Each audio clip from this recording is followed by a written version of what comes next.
Good evening to all. आपका दोस्त और होस्ट सुनील शर्मा, आप सभी जो लाइव देख रहे हैं यूट्यूब पर दोस्तों, आप सभी का मैं स्वागत करता हूं महासेवा महाराष्ट्र सोसाइटी वेलफेयर एसोसिएशन और साथ ही एमएनएस मीडिया न्यूज सर्विस की तरफ से आप सभी का मैं स्वागत करता हूं, वार्म वेलकम करता हूं। Good evening to all. और साथ ही हमारे वेबएक्स पे जो प्यारे प्यारे दर्शक और हमारे जो ऑल पार्टिसिपेंट जुड़े हैं उनका भी मैं स्वागत करता हूँ। स्वागत इन लाइनों के साथ में दोस्तों, आप सभी के चेहरों पर मुस्कान होनी चाहिए और लाइन इस तरह से है कि ना कोई राह आसान चाहिए, ना कोई राह आसान चाहिए, ना ही हमें कोई पहचान चाहिए, ना ही कोई राह आसान चाहिए, ना ही हमें कोई पहचान चाहिए। एक ही चीज मांगते हैं रोज भगवान से, एक ही चीज मांगते हैं रोज भगवान से, अपनों के चेहरे पे, आप सभी के चेहरों पे हर पल प्यारी सी मुस्कान चाहिए। तो इस लाइन के साथ आज की इस वेबिनार का कॉन्फ्रेंस की शुरुआत करता हूं दोस्तों। आप सबसे पहले मैं बता दूं आज का हमारा विषय है रीडेवलपमेंट और सेल्फ रीडेवलपमेंट पे हम लोग हर थर्सडे को बात करते हैं। तो आज का हमारा सब्जेक्ट है preparing A project management plan for redevelopment. इस विषय के जानकार हैं, रीडेवलपमेंट के तमाम पीएमसी के मामले के एक्सपर्ट हैं। आज के हमारे कीनोट स्पीकर हैं मिस्टर अरुण लाल। अरुण लाल जी हमारे साथ मौजूद है और आज के जो मॉडरेटर है मिस्टर एस पारसारथी, वो भी हमारे साथ मौजूद है, वाइस प्रेसिडेंट है महासेवा के। दोनों हमारे साथ मौजूद है, कीनोट स्पीकर हैं आज के। उनको उनके बारे में जानने के लिए, उनको इनवाइट करने के लिए हमारे जो मॉडरेटर हैं mister S Parthasarathy, is the vice president Mahaseva. तो उनको इनवाइट करूंगा, वो उनको बुलाएंगे और आप तमाम जो पार्टिसिपेंट्स हैं उनके सवाल जवाब लेंगे वो हमारे पारसारथी जी। Parthasarathy ji please welcome.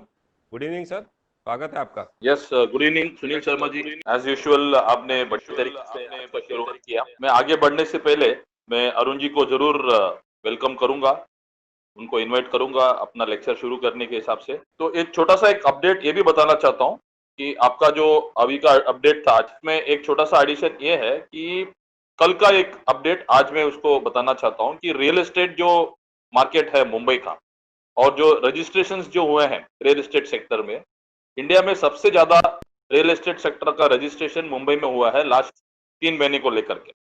तो जो रियल एस्टेट इंडस्ट्री है, जो रीडेवलपमेंट को लेकर के, नए परचेसेस को लेकर के जो भी है, तो थोड़ा सा मार्केट, थोड़ा सा जो 3 महीने पहले था और आज का जो सिचुएशन है, थोड़ा सा इंप्रूवमेंट है उसमें।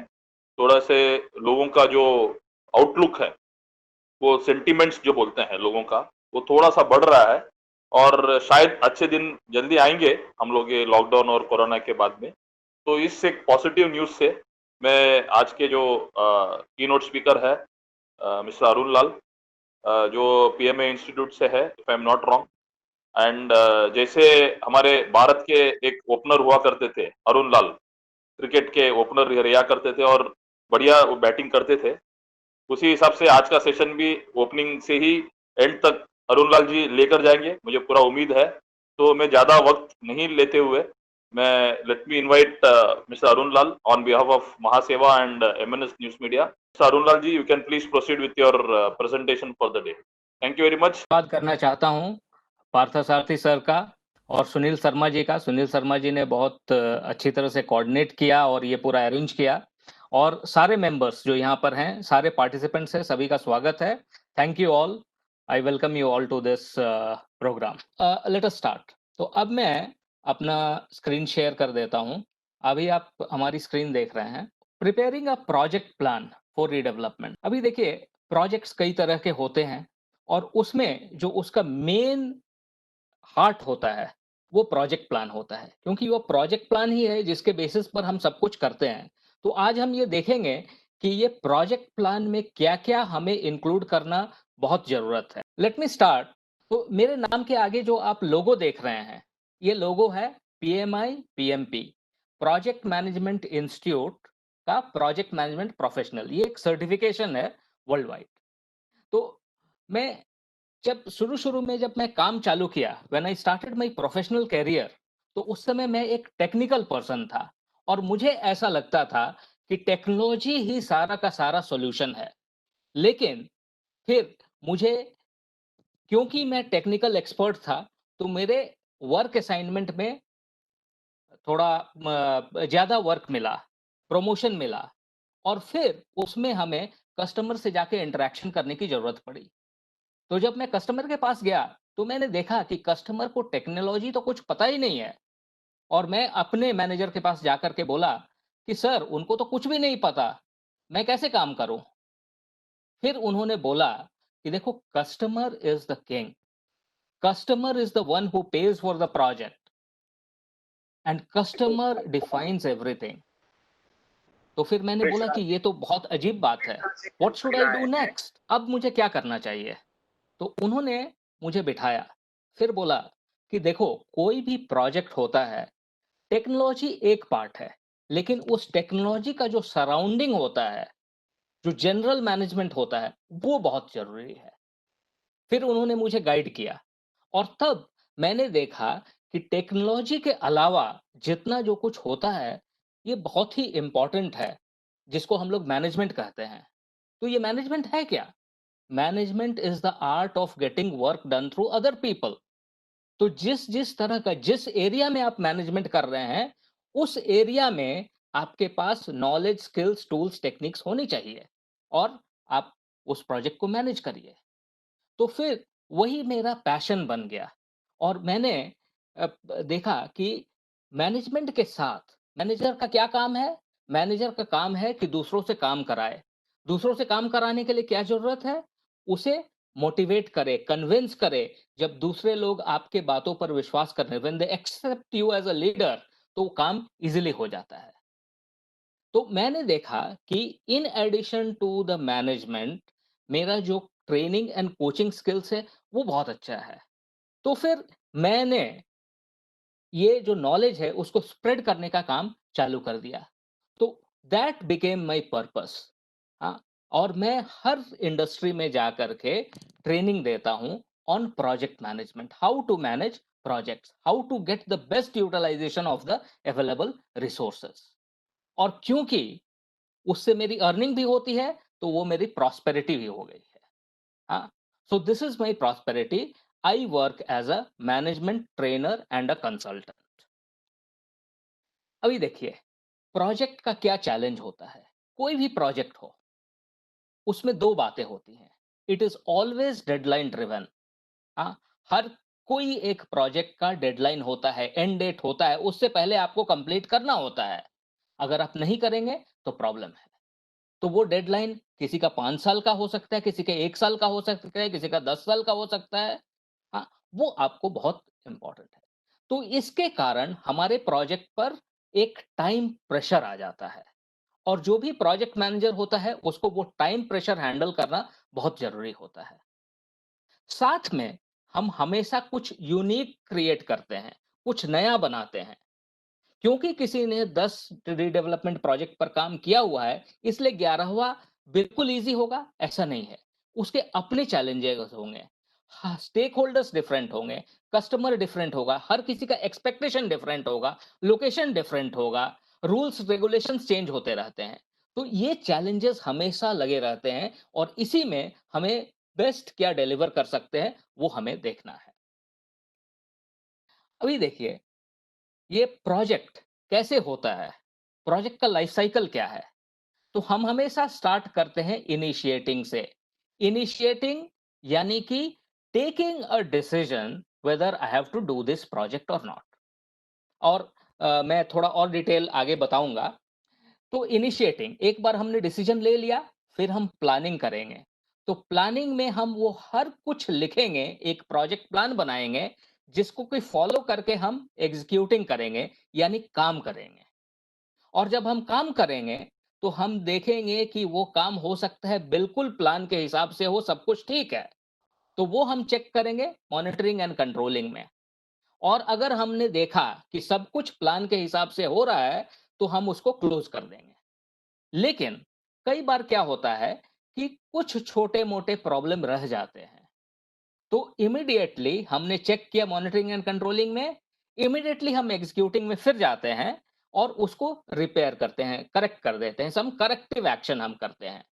तो यहां पर एक लूप बन गया। तो ऐसा हमेशा नहीं होता है कि हमने काम किया और चेक करके हैंड ओवर कर दिया।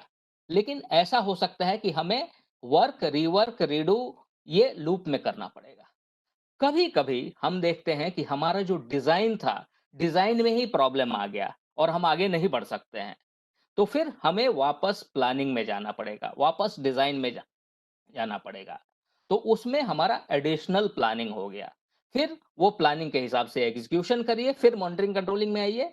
तो हम ये देखेंगे कि जनरली प्रोजेक्ट में एक बार इनिशिएटिंग हो गया, तो फिर प्लानिंग, एग्जीक्यूटिंग, मॉनिटरिंग, कंट्रोलिंग, ये एक लूप में होते रहता है। ये बहुत ही क्लोजली निट होता है। और ये सब हो जाने के बाद क्लोजिंग होता है। क्लोजिंग में हम हैंडओवर कर देते हैं, फॉर्मल हैंडओवर करके फिर बोलते हैं कि और ये प्रोजेक्ट में और कोई काम नहीं होगा, प्रोजेक्ट कंप्लीट हो गया। ठीक है? तो अब देखिए, इनिशिएटिंग। इनिशिएटिंग यानी taking a decision to move ahead. हमें क्या करना है? सबसे पहले हमें सवाल पूछना है, क्या ये फीजिबल है? और फिजिबिलिटी में हर तरह के फिजिबिलिटी आ जाएंगे। Technical feasibility, legal feasibility, operational feasibility, financial feasibility, हर तरह के फिजिबिलिटी आ जाते हैं। फिजिबिलिटी में फिर हम पूछेंगे, okay, is it feasible? Yes. Then फिर हम नेक्स्ट देखेंगे, इज इट ल्यूक्रेटिव? हमें रिटर्न्स कितना मिल रहा है? हमारा जो टाइम, एफर्ट और मनी का जो एक्सपेंडिचर है, जो इन्वेस्टमेंट है, रिटर्न्स में क्या आ रहा है? And if that return is good, तो यहां पर हम ROI, payback period, NPV, IRR, वो सब देखेंगे। तो ल्यूक्रेटिविटी, हमने देखा ल्यूक्रेटिव भी है। उसके बाद हम देखेंगे, क्या मैं ये काम करना चाहता हूं? Am I willing to do? अगर वो भी है तो मूव ऐड करिए। विलिंग टू डू, उसमें ऐसा आ सकता है कि भाई हमारे पास ऑलरेडी काम है, मैं और नहीं करना चाहता हूं, या it is not in my interest area, या किसी भी तरह का। हाँ, तो ये हो गया कि इनिशिएटिंग हमने कर लिया। Now let us move ahead. Move ahead में क्या करेंगे?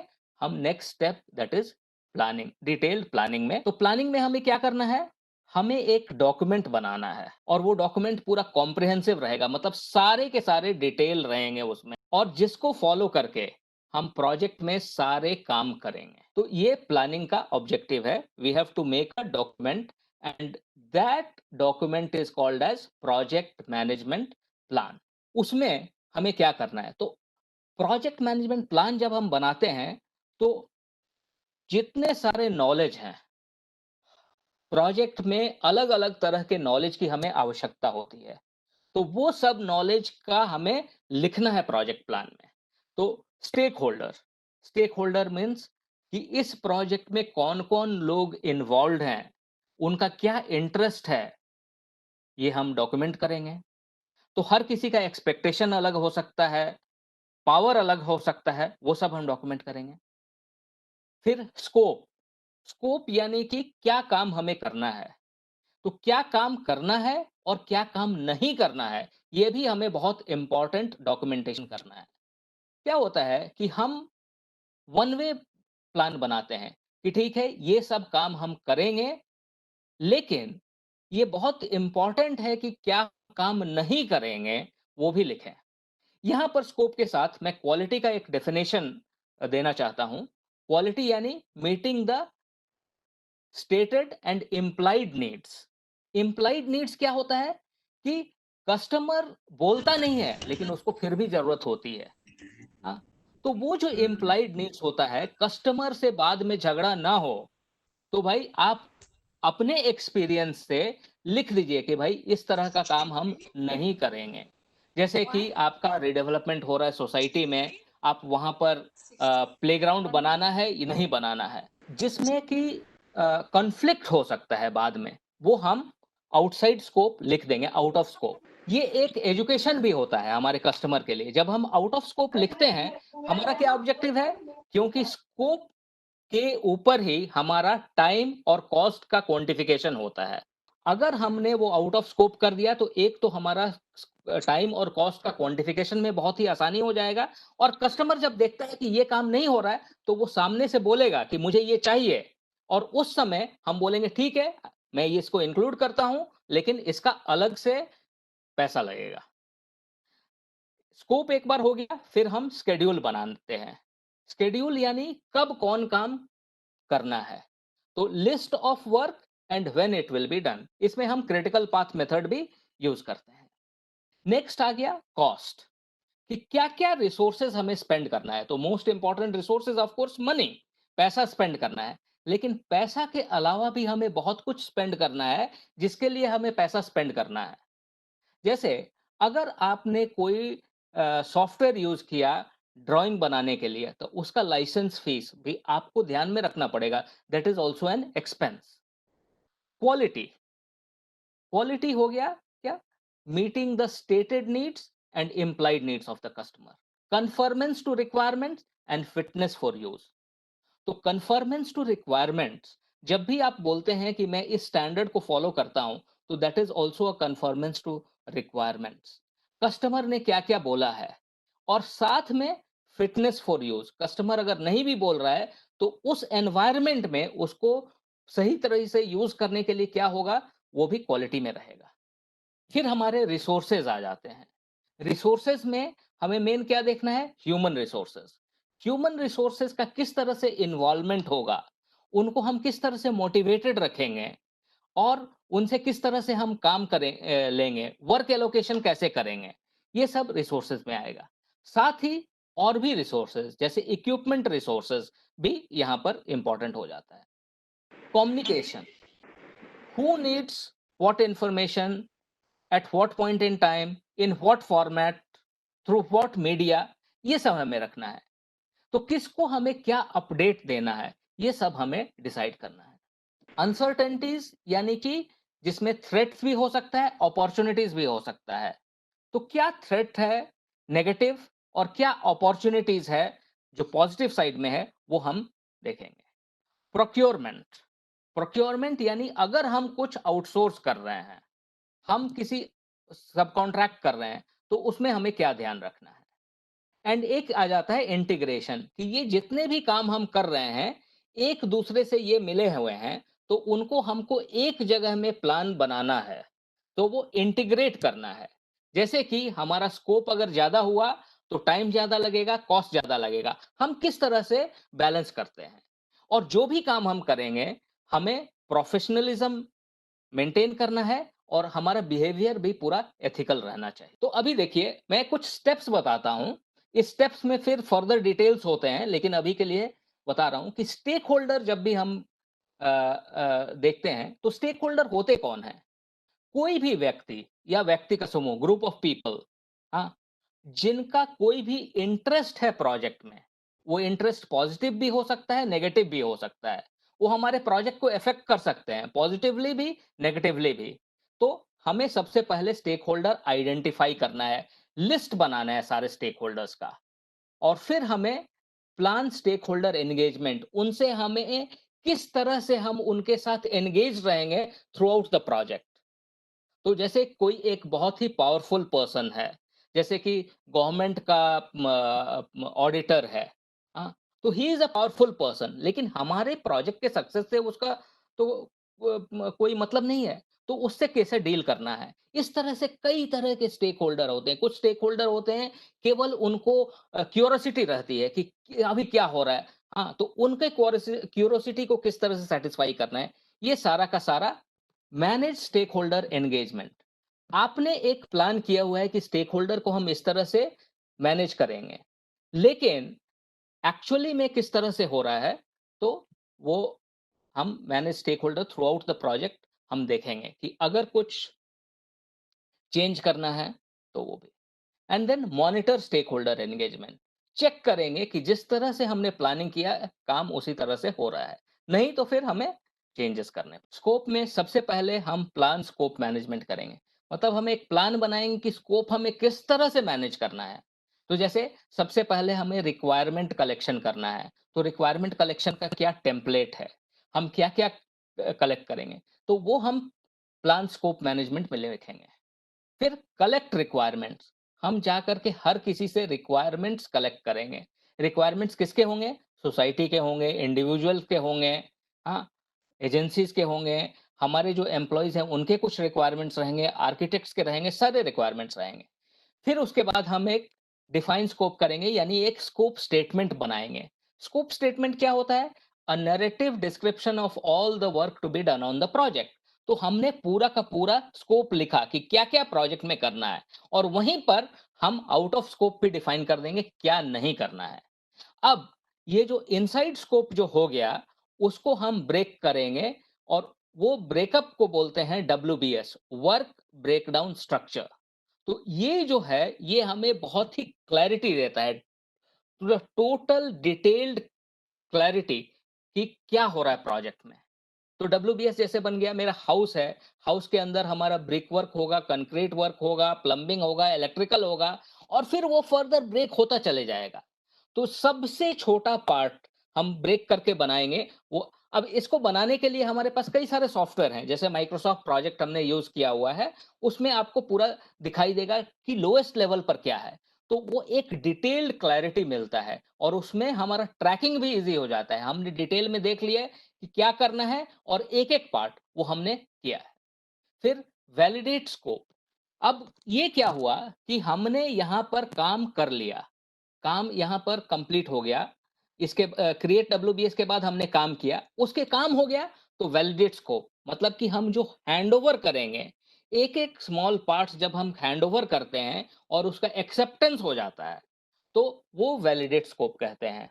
तो out of the total project significant deliverables का हम एक्सेप्टेंस लेंगे वैलिडेट स्कोप में।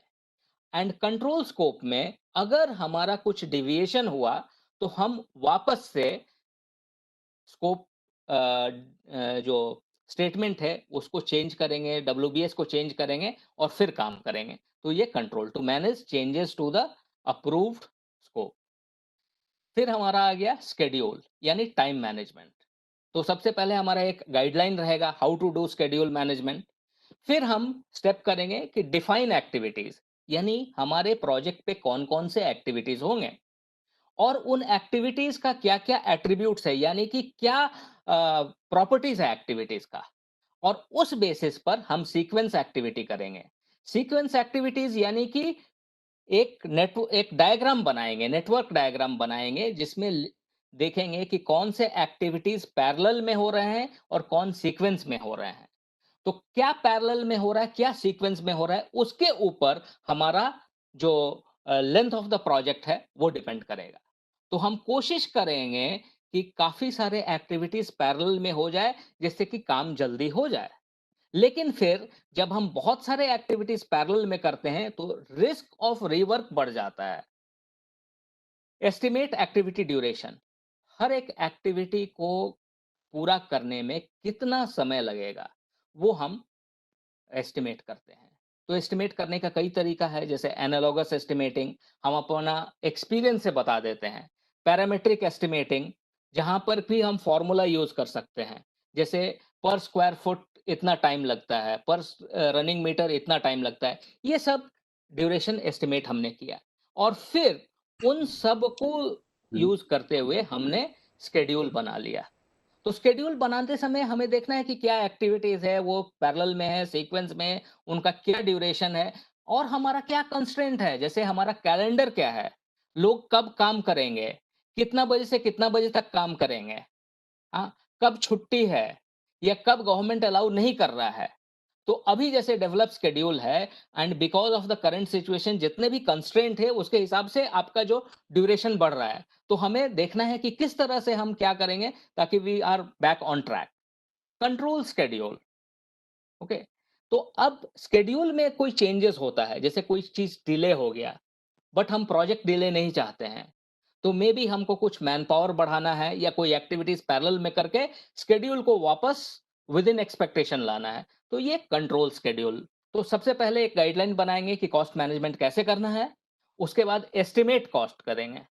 एस्टिमेट या कॉस्ट एस्टिमेट जब हम कर रहे हैं तो हमें देखना है कि हमारा खर्चा कहाँ कहाँ हो रहा है। तो ऑफ कोर्स हमारा जो मैन पावर है उस पे खर्चा हो रहा है, इक्विपमेंट्स पे खर्चा होता है, ऑफिस स्पेस पे खर्चा होता है, कुछ ओवरहेड्स खर्चा है और बाकी सब। तो वो हम एस्टिमेट कर लेंगे एंड उसके बाद हम एक अप्रूवल देंगे that is called as budget.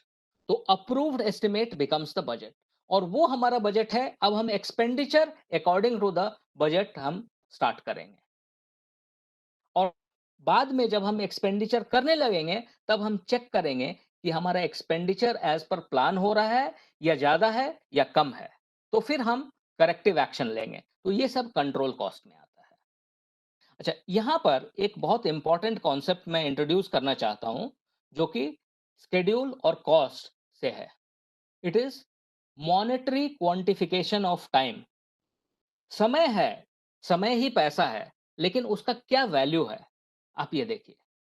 तो इसमें ऐसा है कि आपका कितना कॉस्ट, कितना एक्सपेंडिचर जा रहा है। आपका एक्सपेंडिचर किस चीज में जा रहा है? मैन पावर में, हाँ, ऑफिस में, बिजली में, पानी में, सप्लाईज में, इक्विपमेंट रेंटल्स पे, एटसेट्रा। तो पर मिनट क्या कॉस्ट है? आप समझ लीजिए कि मान लीजिए 10 लोग बैठे हुए हैं, तो 10 लोग अगर मीटिंग में 5 मिनट अगर एक्स्ट्रा स्पेंड करते हैं, तो उसका कॉस्ट तो बहुत है। अगर हम अज्यूम करते हैं कि एक व्यक्ति की, just for calculation purpose, salary मान लीजिए 30 लाख रुपए है। वो साल में कितने घंटे काम करता है? 200 घंटे काम करेगा। 200 घंटे काम करेगा यानी कितने, सॉरी, 200 दिन काम करेगा। 200 दिन को घंटे फिर मिनट में करेंगे तो लगभग 1 लाख मिनट काम कर रहा है। यानी कि अगर उसका सैलरी 30 लाख रुपया है, तो उसका पर मिनट का कॉस्ट हो गया 30 रुपया। तो अगर मान लीजिए कि वैसे 10 लोग बैठे हुए हैं, तो पर मिनट अगर आपने वेस्ट किया, तो 300 रुपए वेस्ट कर दिया। तो हर एक प्रोजेक्ट में ये बहुत जरूरी है कि आप अपना प्रोजेक्ट का पर मिनट कॉस्ट जानिए। पर मिनट कॉस्ट जान करके आप उसको अपने एक बोर्ड पर लिख करके रखिए। जब हर किसी को पता है कि क्या डिले का क्या महत्व है, हाँ, क्यों डिले नहीं करना चाहिए, तो देखिए लोगों के बिहेवियर में अपने आप परिवर्तन आएगा और काम बिल्कुल सही तरीके से चलेगा। Next, quality. तो इसमें हम सबसे पहले प्लान क्वालिटी मैनेजमेंट, यानी कि क्वालिटी हमें क्या-क्या इंश्योर करना है।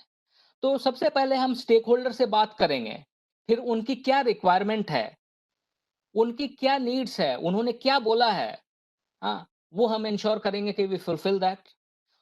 What is fitness for use, उस एनवायरनमेंट में क्या चीज हमें चाहिए, किस तरह से काम करना है ताकि it is fit for use. तो अभी जैसे कि स्टेयर केस किस तरह से होना चाहिए, उसका राइजर कितना होना चाहिए, या गवर्नमेंट के क्या रूल्स रेगुलेशंस है, ये सब फिटनेस फॉर यूज में आ जाएगा। Conformance to requirements and fitness for use. फिर मैनेज क्वालिटी। मैनेज क्वालिटी में हम क्वालिटी एश्योरेंस करते हैं। क्वालिटी एश्योरेंस यानी जो प्रोसेस है उसको हम ऑडिट करके देखते हैं कि क्या हम सही तरीके से काम कर रहे हैं। अगर हम सही तरीके से काम कर रहे हैं, तो एंड रिजल्ट बिल्कुल सही निकलेगा। तो ये जो मैनेज क्वालिटी है, हर समय व्हाइल एग्जीक्यूटिंग हम देखते हैं। और जब काम हो गया है, व्हेन फिनिश्ड प्रोडक्ट है, किसी भी चीज का फिनिश्ड प्रोडक्ट है, तो वो कंट्रोल क्वालिटी में आ जाता है। हम उस फिनिश्ड प्रोडक्ट को चेक करते हैं and that is control quality. तो हमें हमेशा ध्यान रखना है कि क्वालिटी एश्योरेंस, हमारा जो प्रोसेस जो फॉलो कर रहे हैं, जो काम करने का तरीका है, वही इतना अच्छा से हो कि हमारा कंट्रोल क्वालिटी में जाते समय, यानी फिनिश प्रोडक्ट जाते समय, एवरीथिंग इज राइट। क्योंकि इसमें आ जाता है cost of quality, cost of performance to quality, and cost, तो cost of adherence to performance to quality, and cost of non adherence to quality। तो कॉस्ट ऑफ पुअर परफॉर्मेंस हम देखते हैं is always much higher than the first getting it right the first time. इसलिए हमें manage quality या quality assurance पे ज्यादा ध्यान। अब आ गया resources. So plan resource management, कौन कौन से हमारे रिसोर्सेज हैं और कैसे काम करेंगे, उनका एंगेजमेंट किस तरह से होगा। फिर हम हर एक एक्टिविटी, हमने शेड्यूल मैनेजमेंट में एक्टिविटीज का लिस्टिंग बनाया था, तो एक्टिविटी का क्या रिसोर्सेज चाहिए, हमने उससे एस्टिमेट कर लिया। जब एस्टिमेट कर लिया, फिर हमने उन रिसोर्सेज को एक्वायर किया, वो हमारे टीम में कैसे आएंगे। तो हमारे पास, हमारे कंपनी में ऑलरेडी वो मैन पावर हो सकता है, फिर हम उसको प्रोजेक्ट में इंक्लूड करेंगे। और डेवलप टीम, यानी कि टीम का जो कैपेबिलिटी है उसको हम इम्प्रूव करेंगे। किस तरह से? By providing them the right training, familiarity with the environment and making sure that they are motivated, उनका मोटिवेशन का ध्यान रखेंगे। और टीम का जो भी हमारा एक्सपेक्टेशन है वो सही प्रकार से मीट हो रहा है, उसके लिए हम मैनेज टीम कर रहे हैं। और फाइनली जब टीम काम कर रहा है तो हम कंट्रोल रिसोर्सेज करेंगे कि रिसोर्स का बिहेवियर एंड रिसोर्स का परफॉर्मेंस अगर प्लान के हिसाब से ठीक नहीं है तो हमें करेक्टिव एक्शन लेना है। सो कम्युनिकेशन क्या है? Exchange of information. तो सही इंफॉर्मेशन सही व्यक्ति के पास सही समय में मिलना चाहिए। तो हम कम्युनिकेशन किस तरह से करेंगे उसका सबसे पहले प्लानिंग किए। For example, everyone will be connected through whats, हर किसी का पास व्हाट्सएप है, उससे कनेक्टेड रहेंगे। साथ में एसएमएस भी कनेक्टेड रहेंगे। हाँ, फिर मैनेज कम्युनिकेशन। अब वो कम्युनिकेशन सही समय पर मिल रहा है या नहीं मिल रहा है वो हम मैनेज करेंगे और मॉनिटर करेंगे कि अगर कम्युनिकेशन सही प्रकार से नहीं मिला, कोई गैप रह गया, तो हम क्या करेक्टिव एक्शन ले रहे हैं। तो इसमें हम एक कम्युनिकेशन मैनेजमेंट प्लान बताते हैं जिसमें हम करते हैं कि किसको क्या इंफॉर्मेशन चाहिए, कब चाहिए, किस फॉर्मेट में चाहिए, किस मीडिया से चाहिए, तो किसको क्या चाहिए। देखिए, ऑर्गेनाइजेशन में सही रिपोर्ट मिलना चाहिए, क्योंकि अगर एक मैनेजर डिसीजन ले रहा है बिना रिपोर्ट का तो इसका मतलब है कि वो गट फीलिंग डिसीजन ले रहा है। तो गट फीलिंग डिसीजन को हम सपोर्ट नहीं करते हैं, क्योंकि आपके पास जितना फैक्ट्स रहेगा डिसीजन आपका उतना अच्छा होगा। तो हर एक डिसीजन के लिए आपके पास एक रिपोर्ट होना चाहिए, और एक रिपोर्ट है तो आपको पता होना चाहिए कि ये कौन बना रहा है रिपोर्ट। साथ में हमें ये भी चेक करना है कि कौन-कौन से रिपोर्ट बन रहे हैं, तो उस रिपोर्ट का कंजम्पशन भी होना चाहिए। अगर वो कोई कंज्यूम नहीं कर रहा है, इसका मतलब कि हम ऑर्गेनाइजेशनल रिसोर्सेज का वेस्टेज कर रहे हैं। अब रिस्क आ गया, अनसर्टेनिटीज। रिस्क होता क्या है कि जिस चीज का हम प्रेडिक्शन नहीं कर सकते हैं, वो रिस्क है। अभी जैसे बारिश हो रहा है, हम प्रेडिक्ट नहीं कर पाते हैं कि बारिश कब होगा, कितना होगा, तो वो एक रिस्क है। रिस्क 2 प्रकार से हो जाएँगे। तो एक हो जाएगा नेगेटिव रिस्क और एक पॉजिटिव रिस्क। नेगेटिव रिस्क को हम थ्रेट बोलते हैं, पॉजिटिव रिस्क को अपॉर्च्युनिटी बोलते हैं। तो जो नेगेटिव रिस्क है, जो थ्रेट्स है, हमेरे पास हमें कुछ करना है ऐसा, सबसे पहले हम उसका क्वालिटेटिव एंड क्वांटिटेटिव एनालिसिस करेंगे और उसके बाद हम रिस्क रिस्पॉन्स प्लान प्रिपेयर करेंगे। तो हमारा ऑब्जेक्टिव क्या है रिस्क रिस्पॉन्स प्लान करने के लिए कि जितने भी नेगेटिव रिस्क हैं उसका जो इम्पैक्ट है और जो प्रोबेबिलिटी है वो कम से कम हो। तो इस तरह से हमने नेगेटिव रिस्क हैंडल कर लिया थ्रेट्स को। और जो पॉजिटिव रिस्क है, पॉजिटिव रिस्क यानी हमारे लिए कुछ अच्छा है, वो अपॉर्चुनिटी।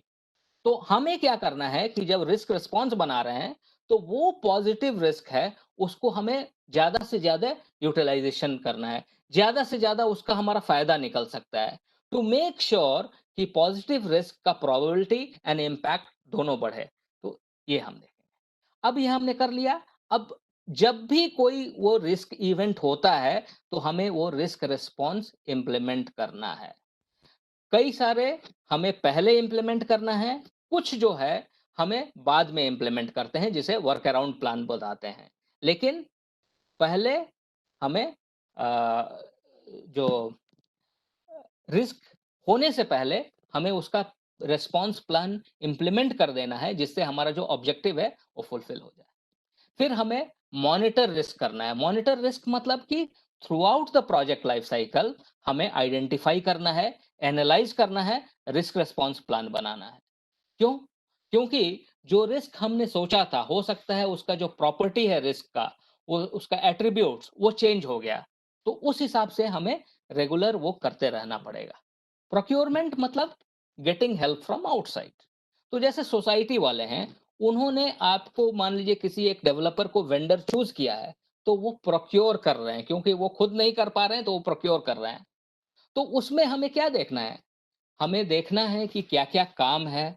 एक टेंडर डॉक्यूमेंट बनाते हैं, जिसमें सारा का सारा डिटेल रहेगा।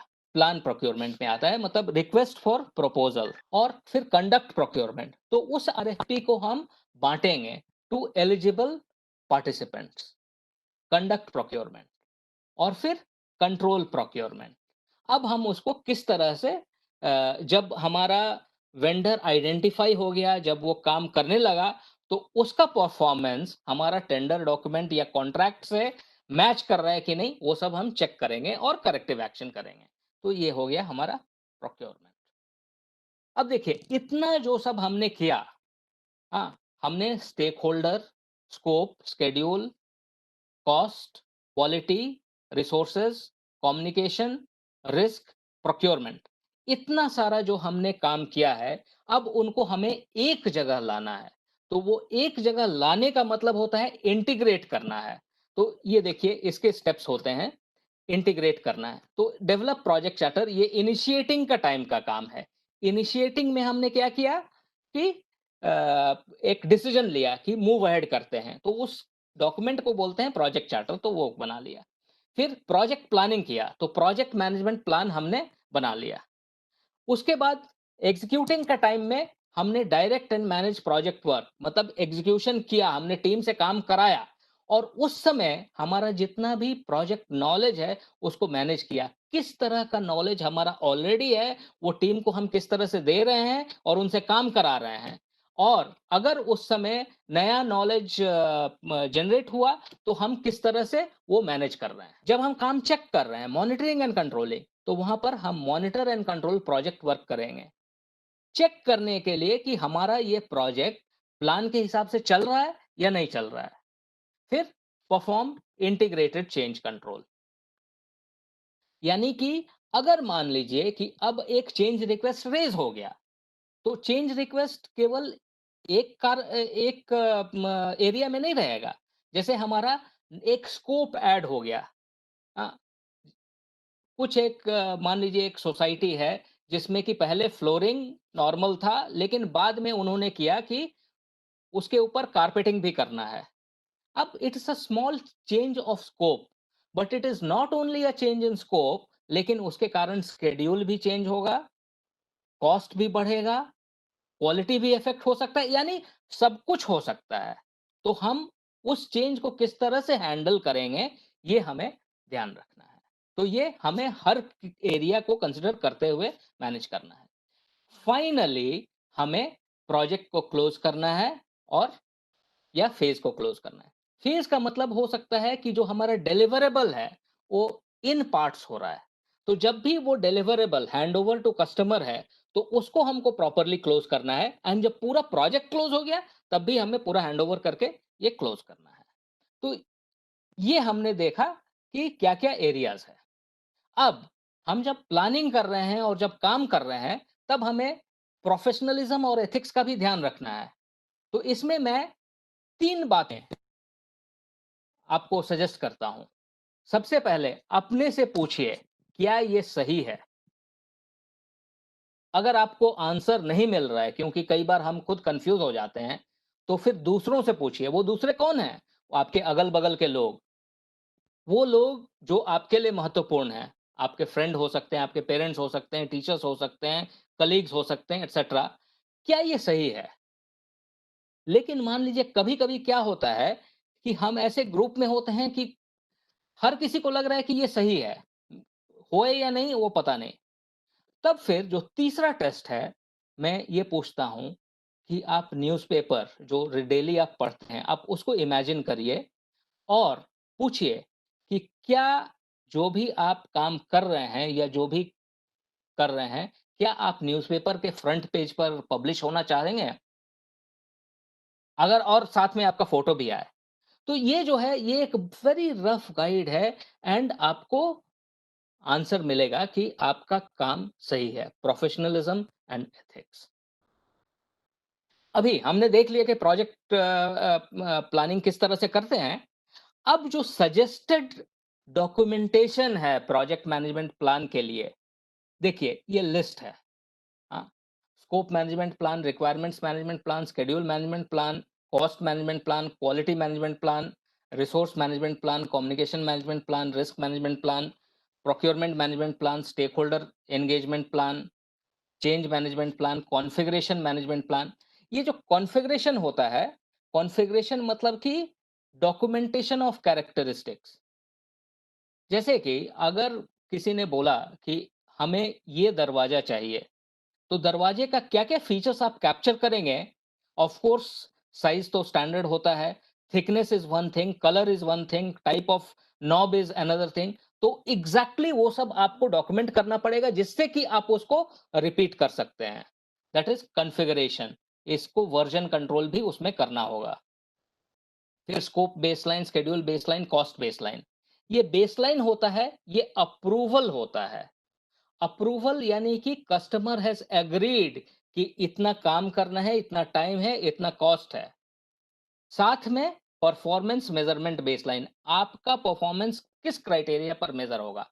तो ये सारे बेसलाइन जो हैं, उसके बेसिस पर हम डेविएशन चेक करते हैं कि डेविएशन हो रहा है कि नहीं, और अगर डेविएशन हो रहा है, तो हम किस तरह से उसको रिस्पॉन्ड करेंगे।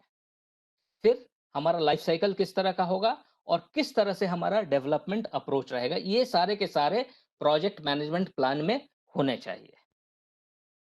और इसके अलावा हाँ, ये भी सजेस्टेड है कि कुछ और प्रोजेक्ट डॉक्यूमेंट्स आपको मेंटेन करके रखना है फॉर इफेक्टिव।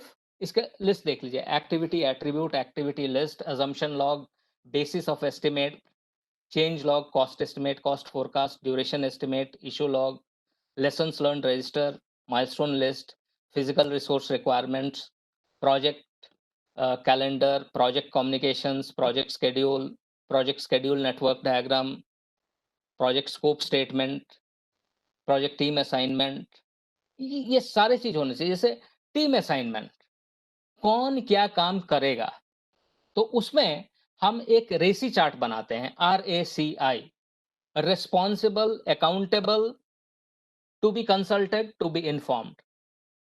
रिस्पॉन्सिबल वो पर्सन होता है जो काम करता है, तो हर एक काम के लिए कम से कम एक व्यक्ति तो होना ही चाहिए काम करने के लिए, ज्यादा भी हो सकते हैं। Accountable is the person who is answerable, केवल एक होना चाहिए और मैक्सिमम एक ही होना चाहिए। जो अकाउंटेबल है वो काम भी कर सकता है। टू बी कंसल्टेड, आप किससे सजेशन ले रहे हैं या कौन आपको इंफॉर्मेशन दे रहा है। एंड टू बी इन्फॉर्म्ड, कि काम पूरा हुआ है या कुछ भी प्रॉब्लम है, तो हम किसको इन्फॉर्म कर रहे हैं, किसको रिपोर्ट कर रहे हैं। तो ये सब जैसे टीम असाइनमेंट है। Quality control measurements, quality matrix. Matrix का मतलब होता है जिस चीज को हम मेजर करेंगे। जैसे कि आप पेंटिंग कर रहे हैं तो dry film thickness is a matrix, and जो आप बोल रहे हैं 1.5 mm, that is a measurement. तो मैट्रिक्स क्या है और उसके बेसिस पर measurement. Quality report, requirements documentation, requirement traceability matrix. Future में कभी भी कोई कंफ्लिक्ट होता है तो आप ट्रेस करते हैं कि वो रिक्वायरमेंट्स हमें कब दिया था और उस रिक्वायरमेंट के हिसाब से है या नहीं, या अगर उसके बीच में कोई चेंज रिक्वेस्ट आया था, कोई चेंज हुआ। Resource breakdown structure, resource calendar. ये कैलेंडर बहुत इंपॉर्टेंट है। प्रोजेक्ट में 3 प्रकार के कैलेंडर होंगे। एक प्रोजेक्ट कैलेंडर, सो जनरल प्रोजेक्ट क्या फॉलो कर रहा है। हाँ, जैसे संडे को काम करना है, नहीं करना है, ये कैलेंडर का पार्ट है। दूसरा होगा रिसोर्स कैलेंडर, कौन सा रिसोर्स कब छुट्टी ले रहा है या कब काम कर रहा है, नहीं कर रहा है। तीसरा टास्क कैलेंडर भी होगा, कोई एक पर्टिकुलर टास्क का अपना प्रॉपर्टी है कि जैसे वो काम करना ही है। ओके, जैसे आप कोई मिक्सिंग ऑफ कंक्रीट कर रहे हैं तो उसको ये नहीं बोल सकते हैं कि भाई आधा घंटा बचा हुआ है, 5 बज गया या 6 बज गया तो हम रोक देंगे। वो काम एक बार स्टार्ट हो गया तो पूरा ही होना, तो वो सब भी हमें डिफाइन करना पड़ेगा। Resource requirement, risk register, risk report, schedule data, schedule forecast, stakeholder register, team charter.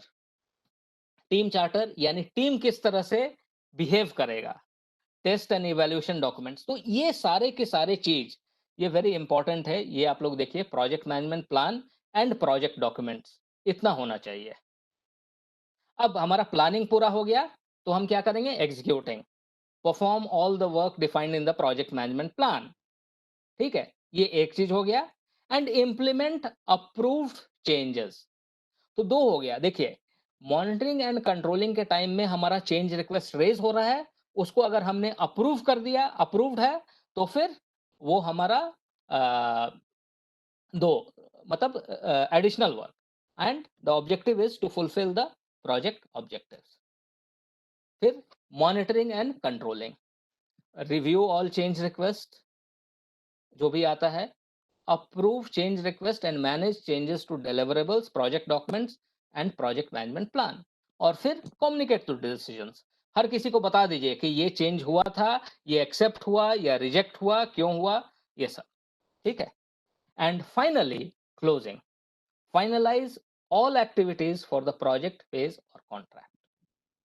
तो जब भी आप फॉर्मल हैंडओवर कर रहे हैं तो वो फॉर्मेलिटी अच्छी तरह से पूरा करना है, सो दैट उसमें कोई गैप ना बचे। ये क्लोजिंग हो गया। तो ये हमने देखा कि किस तरह से हमने पूरा प्रोजेक्ट का life cycle with specific focus on planning हमने देखा है। इसके अलावा जो सपोर्टिंग कई सारे ट्रेनिंग्स होते हैं, हाँ, मैं आपको देखिए, ये सब कुछ ट्रेनिंग से जो मैं करता हूँ, या आपको बहुत जगह मिल जाता है। एक तो जो पीएमपी एग्जाम प्रिपरेशन है, हाँ, ये पीएमपी जो है पीएमआई यूएस का है। ये 1969 में ग्रुप ऑफ प्रोजेक्ट मैनेजर्स ने स्टार्ट किया था। आज के दिन में 10 लाख से ज्यादा पीएमपी प्रोफेशनल्स हैं और मेंबर्स हैं, और they work on the best practices of project management. तो उनका एक बुक पब्लिश होता है which is called as PMBOK. हाँ, स्पेसिफिक नाम है guide to PMBOK, guide to project management body of knowledge. तो उसमें सारे बेस्ट प्रैक्टिसेस रहते हैं। तो वो जो है उसका एक एग्जाम होता है, उसका ट्रेनिंग होता है। माइक्रोसॉफ्ट प्रोजेक्ट है, फंडामेंटल्स है, ह्यूमन फैक्टर्स अफेक्टिंग प्रोजेक्ट्स। कई बार हम जो टेक्निकल टेक्निकल इतना फोकस करते हैं, लेकिन कई बार देखा गया है कि जो ह्यूमन बिहेवियर है वो बहुत इंपॉर्टेंट होता है। Stakeholder management, scheduling, tracking, communication, risk, quality, हाँ, मॉनिटरी, क्वांटिफिकेशन ऑफ टाइम। ये एक बहुत इंपॉर्टेंट चीज है जो मैंने अभी बताया भी, कि हाउ डू यू नो कि आपका कौन सा टाइम वेस्टेज का कितना इम्पैक्ट पड़ रहा है। And also for example monetary quantification, आप किसी चीज का मान लीजिए इंश्योरेंस ले रहे हैं, हाँ, और वो इंश्योरेंस का जो फुलफिलमेंट है, हाँ, वो कितने जल्दी हो जाता है, एंड उसका आपके प्रोजेक्ट के ऊपर क्या इफेक्ट होता है। तो ये सब है। अच्छा, इसके बाद ये एक स्लाइड है जो मैंने अभी जस्ट स्टार्ट करने से पहले मैंने ऐड किया, कि कोविड-19 challenges and opportunities, and specifically architects, engineers, redevelopers, इनके लिए क्या चैलेंज आ रहा है। देखेंगे आप कि अभी वर्क फ्रॉम होम एक बहुत ही एक्सेप्टेबल तरीका हो गया है, कि everyone is working from home. तो उसमें हम क्या कर सकते हैं? लोगों को एक्स्ट्रा स्पेस चाहिए। जैसे अगर हमें घर से ये प्रेजेंटेशन देना है तो हमारा एक डेडिकेटेड स्पेस होना चाहिए। तो उसके लिए सस्टेनेबल आर्किटेक्चर वो होना चाहिए, एंड एक्स्ट्रा स्पेस नीड सबका है। तो इसमें अभी कुछ समय पहले मैं देख रहा था वुडन हाउसेस के बारे में। तो वुडन हाउसेस जो है बहुत ही सस्टेनेबल होता है, environmentally sustainable, environment friendly, and it is very good. Plus उसका कंस्ट्रक्शन बहुत फास्ट होता है। तो नॉर्मल घर का जैसे आप 1 साल 2 साल टाइम लगा रहे हैं कम से कम, ये 1 महीना में हो जाएगा। इनफैक्ट मैंने एक 1 बीएचके देखा था जो 18 घंटे में बना था। हुँ, तो ये एक इमीडिएट आपका यूटिलाइज़ेशन हो सकता है। दूसरा और वैसे ही उसको डिसमेंटल भी फटाफट हो जाता है। दूसरा बहुत इम्पोर्टेंट है, इसका जो परमिशन है, इसका केवल टेम्पररी परमिशन लेना पड़ता है। मतलब जो टेंट का परमिशन है, that is good enough. It is a temporary structure. So अभी के टाइम में आपका जो स्पेस यूटिलाइजेशन है, जैसे कि रूफटॉप आपको एक हाउस बनाना है, तो वहाँ पर आप वुडन हाउस बना सकते हैं, तो आपको एक्स्ट्रा स्पेस मिल गया। जहाँ पर भी आपका स्पेस का कंस्ट्रेंट आता है, you can have this wooden house to actually bypass that and have some extra thing, especially in bigger cities where real estate is very costly, so you can take temporary space, any space on lease, and वहां पर आप बनवा सकते हैं। हाँ, इसमें पूरा का पूरा प्री फैब्रिकेटेड घर आएगा, मतलब जिक्सॉ पजल के साथ हम बना देते हैं। तो that is a very good thing. End of course जब आप रीडेवलपमेंट कर रहे हैं तो इट इज गुड। ये एक फीचर है जो आप अपने क्लाइंट्स को सजेस्ट कर सकते हैं, जिससे कि काफी हर किसी के लिए ठीक रहता है। It's very elegant and very good. मैं अपना प्रेजेंटेशन कंप्लीट करता हूँ।